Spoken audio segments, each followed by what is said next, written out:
بسم اللہ الرحمن الرحیم الحمد للہ رب العالمین والصلاة والسلام علی رسولہ سیدنا ونبینا محمد وعلى آلہ واصحابہ اجمعین اما بعد فاعوذ باللہ من الشیطان الرجیم بسم اللہ الرحمن الرحیم أولم ير الذين كفروا أن السماوات والأرض كانتا رتقا ففتقناهما وجعلنا من الماء كل شيء حي أفلا يؤمنون صدق الله العظيم. محترم حضرات، دوستو، بزرگوں، اس وقت آپ کے سامنے سورہ انبیاء کی ایک آیت 30 نمبر والی جو 17ویں پارے میں قرآن مجید میں آئی ہے وہ آپ کے سامنے تلاوت کی گئی. اس آیت میں اللہ تعالی شانہ نے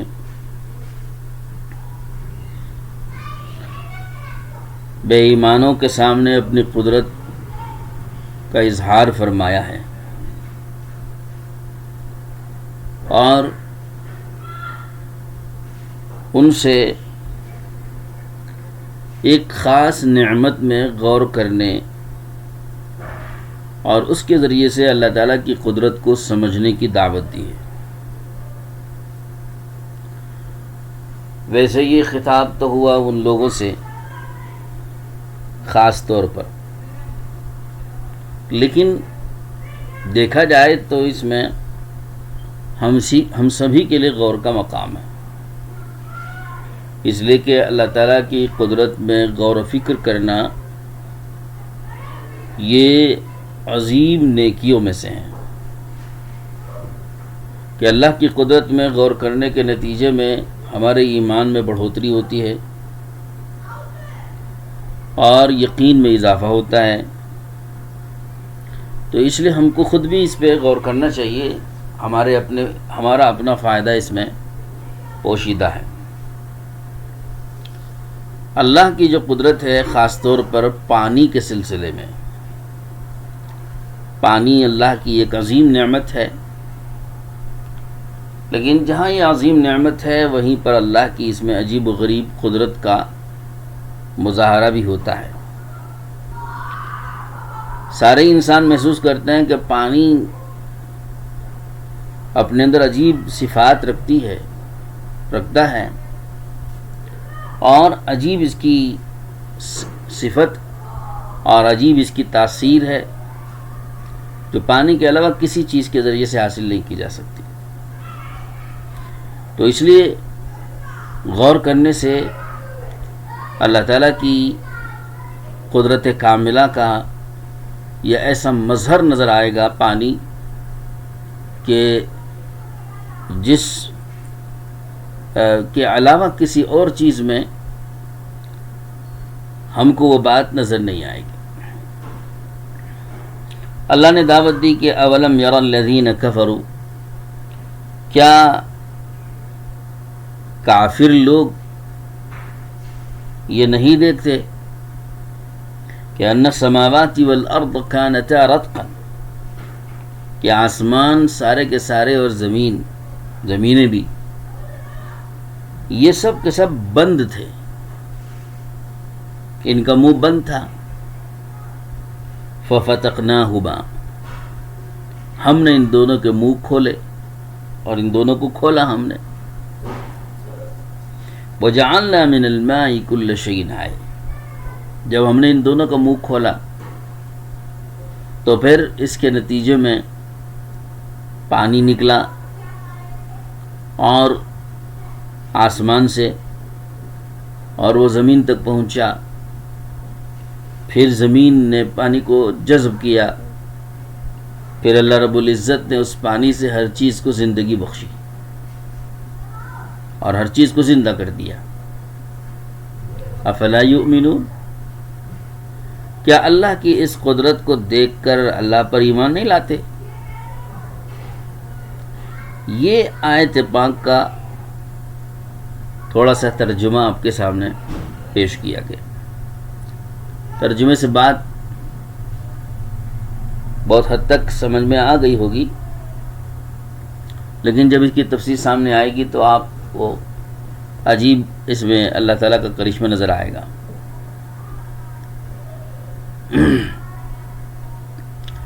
یہاں دو لفظ استعمال ہوئے ہیں آسمانوں اور زمین کے بارے میں، ایک رتق ہے، دوسرے فتق ہے۔ رتق کہتے ہیں بند ہونے کو، فتق کہتے ہیں کھلنے کو۔ تو اللہ پاک فرماتے ہیں کہ ان السماوات والارض کانتا رتقا، کہ آسمان اور زمین سب کے سب رتق تھے۔ رتق تھے کا مطلب بند تھے، یعنی ان کو منہ بند تھا۔ کیا مطلب اس کا ہے؟ اور پھر آگے اللہ پاک فرماتے ففتقناہما، ہم نے ان دونوں کو فتح کیا، یعنی ان دونوں کا منہ کھولا۔ تو کیا مطلب اس کا کہ آسمان اور زمین کے منہ بند تھے تو ہم نے ان دونوں کا منہ کھولا؟ اس کا کیا مطلب ہے؟ معنی تو آپ کو معلوم ہو گیا کہ رتق کے معنی بند ہونے کے اور فتح کے معنی کھولنے کے، لیکن اس کی تفسیر کیا ہے؟ اس کی تفسیر میں علماء تفسیر کے نزدیک مختلف اقوال ہیں۔ میں آپ کے سامنے اس میں سے ایک روایت ذکر کرتا ہوں جس کو علامہ ابن کثیر رحمۃ اللہ علیہ نے اپنی تفسیر ابن کثیر میں بھی ذکر فرمائی ہے۔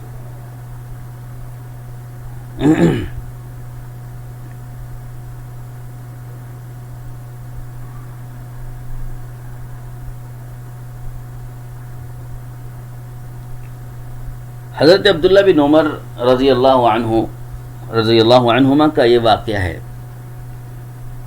کہ ان کے پاس ایک شخص آیا اور اس نے اس آیت کی تفسیر پوچھی کہ اس میں جو اللہ پاک نے فرمایا ہے کہ کانتا رتقا ففتقناہما، اس کا کیا مطلب ہے؟ تو انہوں نے حضرت عبداللہ بن عباس رضی اللہ عنہما کی طرف اشارہ فرمایا کہ یہ بڑے میاں بیٹھے ہیں، ان سے پوچھو۔ جو کہ حضرت عبداللہ بن عباس رضی اللہ تعالی عنہما تفسیر کے بڑے ماہر تھے، قرآن پاک کے علوم اللہ کے نبی صلی اللہ علیہ وسلم کی دعا کی برکت سے ان کو دوسروں کی بنسبت زیادہ حاصل ہوئے تھے کہ آپ نے ان کے لیے دعا دی تھی کہ اللہم علمہ الکتاب وفقہہ فی الدین، کہ اللہ اس کو کتاب کا، قرآن کا علم دے اور دین کی سمجھ اور دین کا تفقہ ان کو عطا فرما۔ تو اللہ کے نبی کی دعا صادق آئی اور ان کو سب سے زیادہ کتاب اللہ کا علم ملا ہوا تھا۔ تو حضرت ابن عمر رضی اللہ عنہما نے اشارہ کیا کہ بڑے میاں سے پوچھ لینا، شیخ بیٹھے ہوئے۔ وہ شخص وہاں حضرت ابن عباس رضی اللہ عنہما کے پاس گیا اور ان سے اس آیت کا مطلب پوچھا کہ اس میں جو اللہ نے فرمایا ہے کہ کانتا رتقا اور ففتقناہما، کہ یہ دونوں آسمان و زمینیں رتق تھے، ہم نے اس کو فتح کیا، اس کا کیا مطلب؟ بند تھے اور ہم نے اس کو کھولا، اس سے مراد کیا ہے؟ تو حضرت ابن عباس رضی اللہ عنہما نے ارشاد فرمایا کہ اس کا مطلب یہ ہے کہ آسمان و زمین پہلے بند تھے، یعنی آسمان اس طور پر بند تھا کہ وہ بارش نہیں برساتا تھا، اور زمین اس طور پر بند تھی کہ وہ غلہ نہیں اگاتی تھی، دونوں بند تھے، خشک۔ آسمان خشک، اس کا منہ بند، ایک قطرہ بارش کا اس سے نہیں برستا ہے، اور زمین خشک اور اس کا منہ بند کہ اس میں سے ایک دانہ غلے کا نہیں اگتا ہے۔ جب اللہ رب العزت نے اس زمین پر ارادہ فرمایا کہ انسان کو اس میں بچایا جائے، تو لا کر اللہ پاک نے انسان کو اس میں آباد کیا اور بسایا، تو اب انسان کی زندگی اور حیات، بلکہ ہر جاندار کی ہر جاندار کی زندگی اور اس کی حیات تو پانی سے ہے، اور پانی کا منہ پانی جو آسمان سے برسنا ہے اور اس کا منہ بند ہے، اور پھر انسان کی زندگی کا دار و مدار غذا سے ہے، تو اس کو تو کھانے کو کھانا چاہیے، پینے کو پانی چاہیے، پانی تو اوپر سے برسے گا اور اس کا منہ بند ہے، اور کھانا تو نیچے سے اگے گا غلہ اور اس کا بھی منہ بند ہے۔ تو حضرت ابن عباس رضی اللہ عنہما نے اس سے فرمایا کہ جب اللہ نے زمین پر انسان کو آباد کرنے کا ارادہ فرمایا بلکہ لا کر بسایا، تو اللہ نے ان دونوں کا منہ کھول دیا۔ آسمان کا منہ کھول دیا تو چنانچہ وہاں سے بارش برسنے لگی، اور زمین کا منہ کھول دیا تو زمین سے غلہ اگنے لگا۔ یہ اس آیت کا معنی ہے اور اس آیت کی تفسیر ہے۔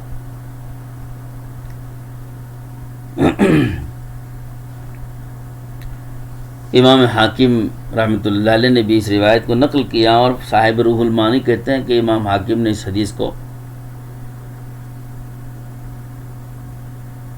حدیث کو صحیح کہا ہے کہ یہ حدیث صحیح ہے۔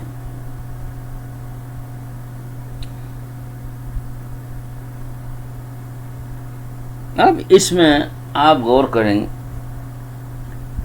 کہ اللہ کی قدرت کا اس میں زبردست مظاہرہ ہو رہا ہے کہ اللہ کی کیسی عجیب و غریب قدرت ہے کہ اللہ نے آسمان کا منہ کھولا اور وہاں سے پانی برسانا شروع کر دیا، اور کیسی عجیب قدرت ہے کہ زمین کا منہ کھولا اور یہاں سے غلہ اگانا شروع کر دیا۔ تو اس میں اللہ کی ایسی عجیب و غریب قدرت کا مظاہرہ ہو رہا ہے کہ جو کسی اور کی قدرت میں نہیں ہے۔ کسی کی قدرت نہیں ہے کہ آسمان سے بارش برسا سکے اور زمین سے غلہ اگا سکے، کسی کی قدرت نہیں۔ آج تک کوئی سائنسدان ہو، کوئی بڑی سے بڑی کمپنی ہو، اور کوئی بڑی سے بڑی طاقتیں ہوں، ان دو پر قادر نہیں ہو سکے، اور بھی بہت سی چیزوں پر قادر نہیں ہو سکے۔ تذکرہ یہاں ان دو کا چل رہا ہے کہ زمین سے غلہ اگانے اور آسمان سے بارش برسانے۔ قیامت کے قریب میں دجال آئے گا اور وہ ان دونوں چیزوں کو دکھائے گا، فرضی طور پہ بارش برساوے گا اور غلہ بھی اگا کے دکھائے گا۔ اللہ تعالیٰ اس کو اس کی تھوڑی بہت قدرت دیتے ہیں، اور یہ امتحان کے لیے بندوں کے، لیکن وہ حقیقی نہیں ہوتی ہے۔ بارش حقیقی نہیں ہے اور وہ غلہ حقیقی نہیں ہے، تو وہ تو جنت دکھائے گا، وہ حقیقی نہیں ہوگی، بلکہ اس کی جو جنت ہوتی ہے وہ حقیقت میں جہنم ہوتی ہے۔ تو بہرحال وہ جو کچھ دکھائے گا وہ وہ غیر حقیقی ہے، امتحان کے لیے بندوں کے۔ تو اس کے علاوہ پوری تاریخ میں کسی کو بھی اس چیز پر قدرت نہیں ہے کہ وہ بارش مسلسل اس صفت کے ساتھ، ان کیفیتوں کے ساتھ، جس طرح کہ اللہ تعالیٰ برساتے ہیں وہ برسا سکیں۔ اور اسی طرح سے غلہ اگانے کی بات ہے کہ وہ بھی آج تک کسی کی قدرت میں نہیں آ سکا ہے کہ اسی صفت، اسی کیفیت کے ساتھ وہ غلے کو اگا سکیں۔ اگرچہ کہ کچھ لوگ جدید تحقیق والے اس میں لگے رہتے ہیں، کوشش میں کہ وہ اپنے طور پہ غلہ اگا کے بتانے کی کوشش کرتے ہیں، لیکن آپ نے دیکھ لیا ہے کہ آج تک حقیقی طور پر اس پر قدرت کسی کو نہیں ہو سکی ہے۔ تو یہ اللہ کی عجیب و غریب قدرت کا کرشمہ ہے۔ تو اللہ نے بے ایمانوں کو متوجہ کیا کہ اللہ کی اس قدرت کو کیا نہیں دیکھتے تم لوگ؟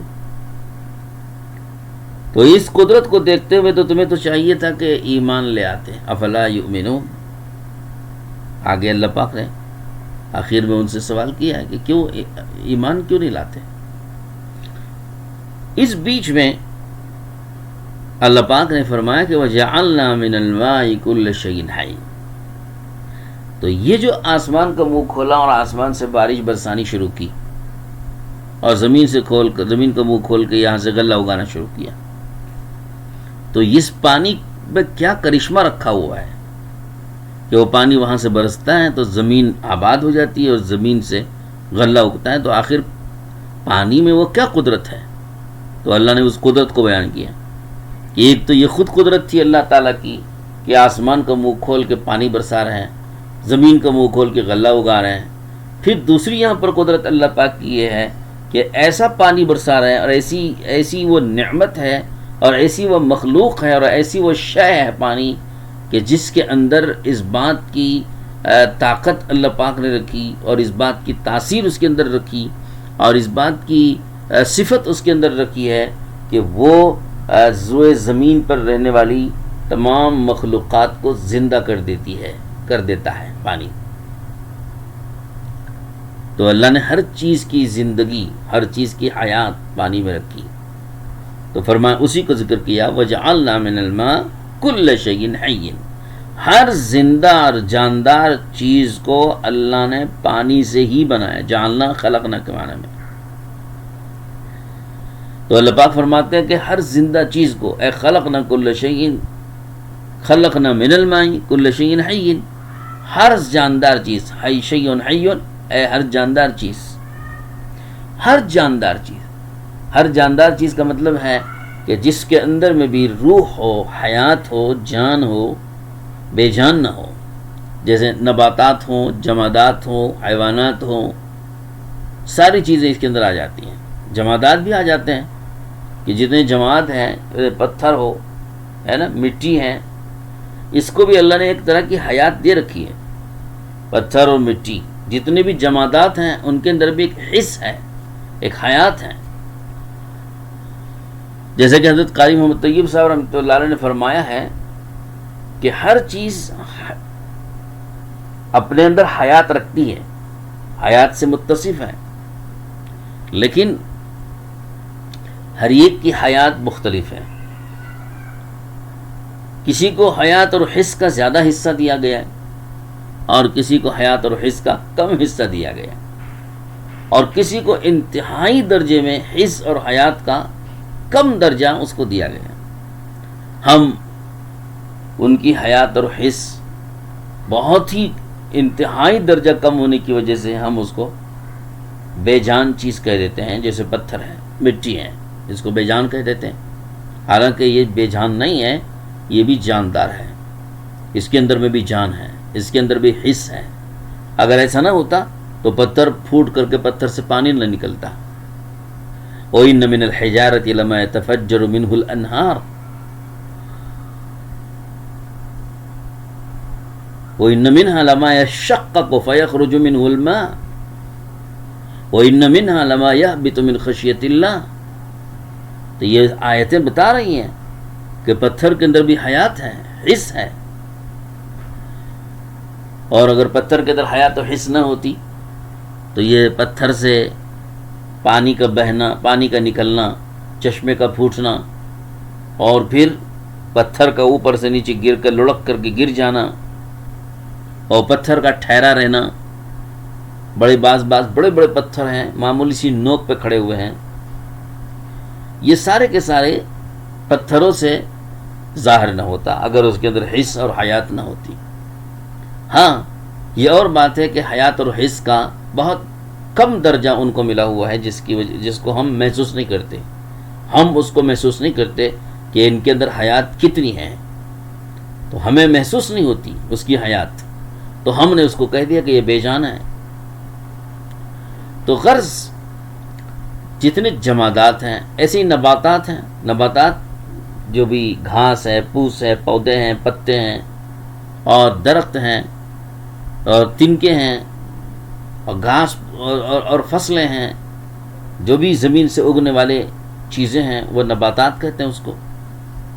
اس کے اندر میں بھی حس ہے اور اس کے اندر بھی حیات ہے، لیکن اس کی حس و حیات جمادات کے مقابلے میں تھوڑی زیادہ ہے، جس کی وجہ سے وہ دیکھتے ہیں ہم کہ وہ بڑھ رہے ہیں، تازہ بھی ہو جاتے ہیں، سوکھ بھی جاتے ہیں، اور پھل بھی دیتے رہتے ہیں، اور اگتے بھی رہتے ہیں، متغیر ہوتے رہتے ہیں. تو یہ بھی حیات اور حس ہے، لیکن اتنی زیادہ حیات و حس نہیں جتنی کہ انسانوں کو اور حیوانات کو حاصل ہے. ان کی حیات اور حس نباتات کے مقابلے میں زیادہ ہوتی ہے، اور نباتات کی جو حس اور حیات ہے وہ انسانوں اور حیوانات کے مقابلے میں کم ہے، لیکن ہے ضرور، اس کو بھی حس اور حیات حاصل ہے۔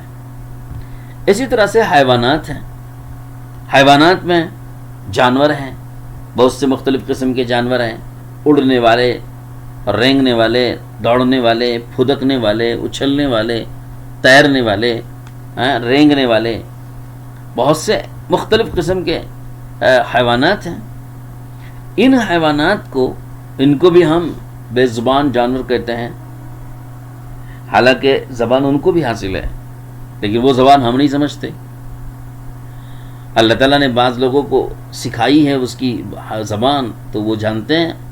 سلیمان علیہ السلام فرماتے ہیں علمنا منطق الطیر، کہ ان کو پرندے کی بولی اور پرندے کی زبان سکھائی گئی تھی، تو اس سے پتہ چلا کہ پرندے کو کوئی زبان ہے پرندے کی۔ تو ایسی جانوروں کی زبان ہے، وہ اپنی زبان میں ایک دوسرے سے بات کرتے ہیں، لیکن ہم وہ زبان نہیں سمجھتے، تو ہم نے کہہ دیا بے زبان جانور ہے۔ ہماری زبان نہیں جانتے تو اس لیے کہہ دیا بے زبان۔ تو غرض حیوانات جو ہیں ان کو بھی حیات اور حس اور عقل اور فہم حاصل ہے، لیکن کم درجہ، انسان سے اور جنات سے بہت کم درجے میں۔ تو حیات اور حس ان کو بھی ہے، تو وہ جو خوب، اور وہ ان کی حیات اور حس ہمیں محسوس ہو رہی ہے، دکھنے میں آتی ہے، سمجھ میں بھی آ جاتی ہے۔ اسی طرح انسان ہے، انسان بھی حیوانات کی ایک قسم ہے جس کو حیات اور حس اور عقل و سمجھ دوسرے تمام مخلوقات کے مقابلے میں زیادہ ہے، سب سے زیادہ ہے۔ تو غرض حیات اور حس رکھنے والے یہ ساری مخلوقات، کم درجے کی حیات و حس ہو، اعلیٰ درجے کی حیات و حس ہو، سب سے اعلیٰ درجے کی حیات اور حس ہو، کوئی بھی ہو، وَجَعَلْنَا مِنَ الْمَاءِ كُلَّ شَيْءٍ حَيٍّ، اللہ تعالیٰ یہ فرماتے ہیں کہ ہم نے ہر جاندار چیز کی حیات پانی ہی سے رکھی ہے۔ یہ تمام مخلوقات جو جاندار ہیں، ان سب کی زندگی، ان سب کا بقا، ان کی ترقی، ان کا نشو و نما پانی سے رکھا ہے۔ یہ آیت کا مطلب وَجَعَلْنَا مِنَ الْمَاءِ كُلَّ شَيْءٍ حَيٍّ کا، کہ ہر جاندار چیز کو ہم نے پانی ہی سے پیدا کیا ہے، اور پانی ہی سے اس کی بقا رکھی ہے، ہم نے پانی ہی کے اندر اس کی ترقی رکھی ہے، پانی ہی سے اس کی ترقی ہے۔ تو گویا پانی ایسی زبردست صفت اپنے اندر رکھتا ہے، اور ایسی زبردست تاثیر اپنے اندر رکھتا ہے، اور ایسی زبردست طاقت اپنے اندر رکھتا ہے کہ وہ تمام جاندار چیزوں کی زندگی کا بھی ذریعہ، بقا کا بھی ذریعہ، ترقی کا بھی ذریعہ، نشو و نما کا بھی ذریعہ، تر و تازگی کا بھی ذریعہ ہے۔ تو اس سے آپ کو دو چیزیں سمجھ میں آئیں گی۔ ایک، اللہ تعالیٰ کی قدرت، کہ آخر اللہ نے پانی کو کیسی قدرت سے، عجیب و غریب صفتوں کے ساتھ اس کو پیدا کیا، اس میں اللہ نے اپنی قدرت کا کیسا زبردست کرشمہ اور کیسا زبردست مظاہرہ فرمایا۔ دوسری طرف پانی کا انتہائی درجہ اہم اور انتہائی درجہ قیمتی نعمت ہونا بھی معلوم ہو گیا۔ تو اب ہمیں اندازہ کرنا چاہیے کہ جس پانی میں ساری مخلوقات کی حیات بھی ہے اور ساری مخلوقات کی بقا اور ترقی ہے، تو اس پانی کی قدر و قیمت کتنی ہونی چاہیے۔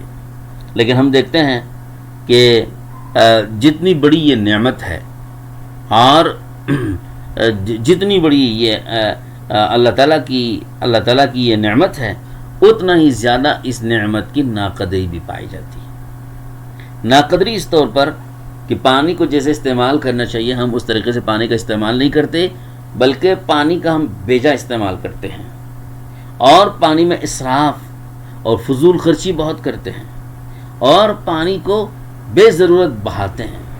حالانکہ آپ جانتے ہیں کہ پانی جب اتنی عظیم نعمت ہے، تو لیکن زمینات اور علاقوں کے مختلف ہونے کی وجہ سے پانی کی فراوانی اور پانی کا میسر ہونا مختلف طریقوں پر ہوتا ہے۔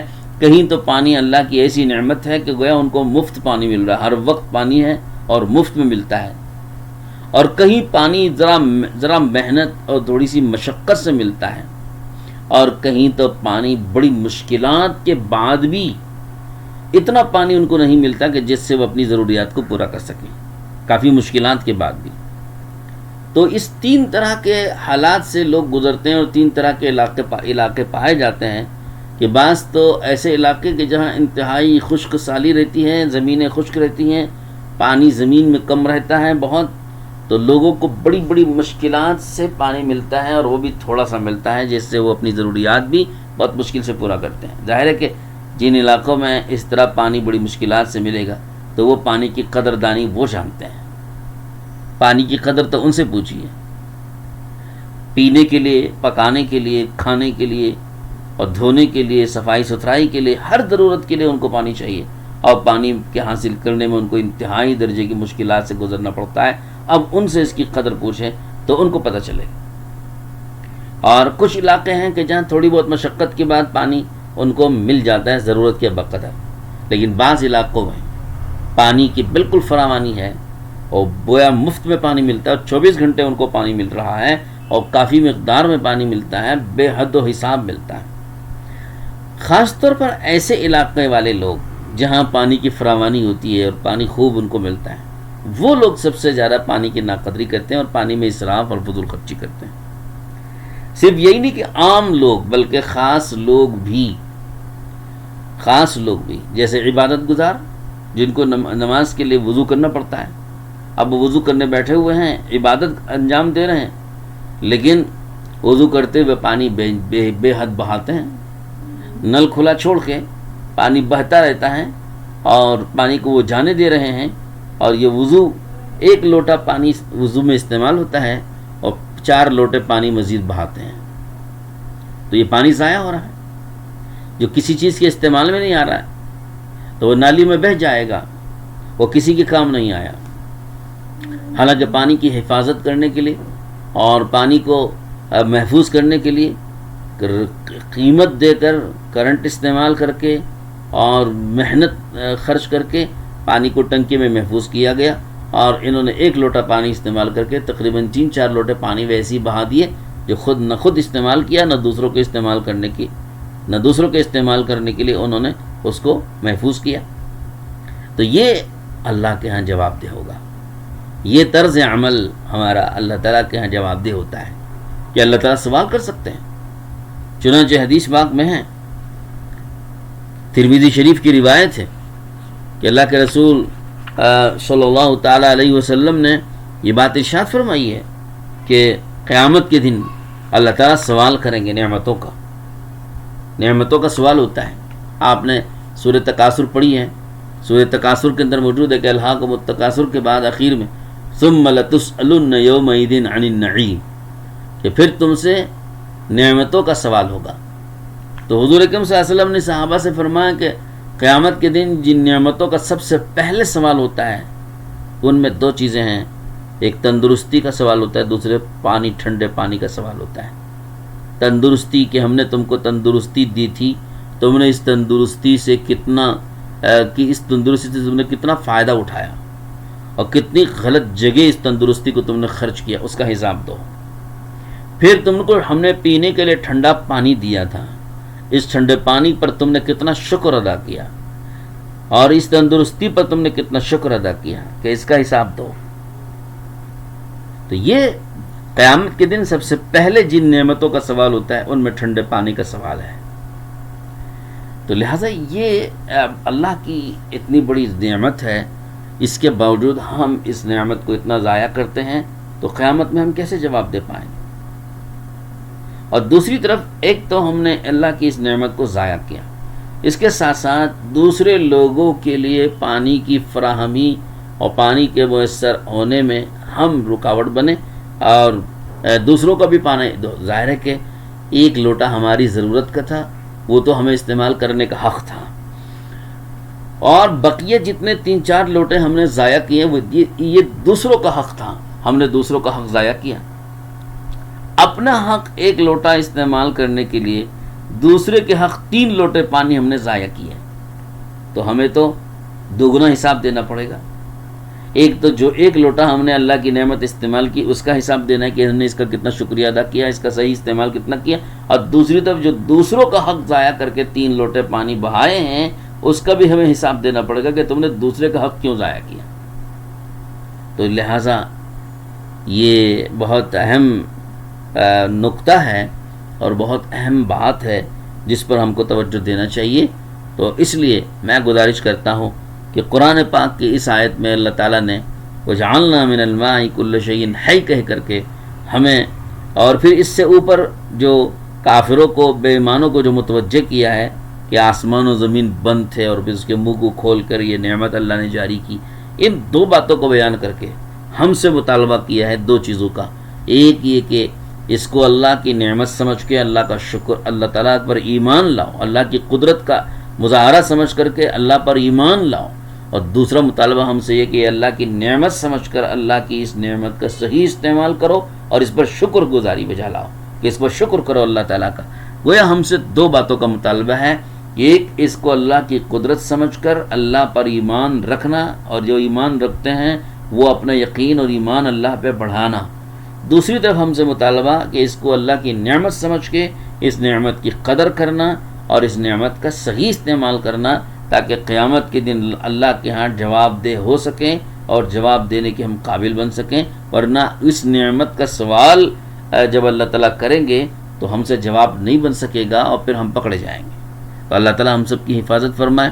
دعا کرتے ہیں اللہ تعالیٰ ہمیں پانی کی اس عظیم نعمت کی قدر دانی کی توفیق نصیب فرمائے، اور اللہ کی اس قدرت کو دیکھتے ہوئے اللہ پر اپنا یقین اور اپنا ایمان بڑھانے کی اللہ تعالیٰ ہمیں توفیق نصیب فرمائے.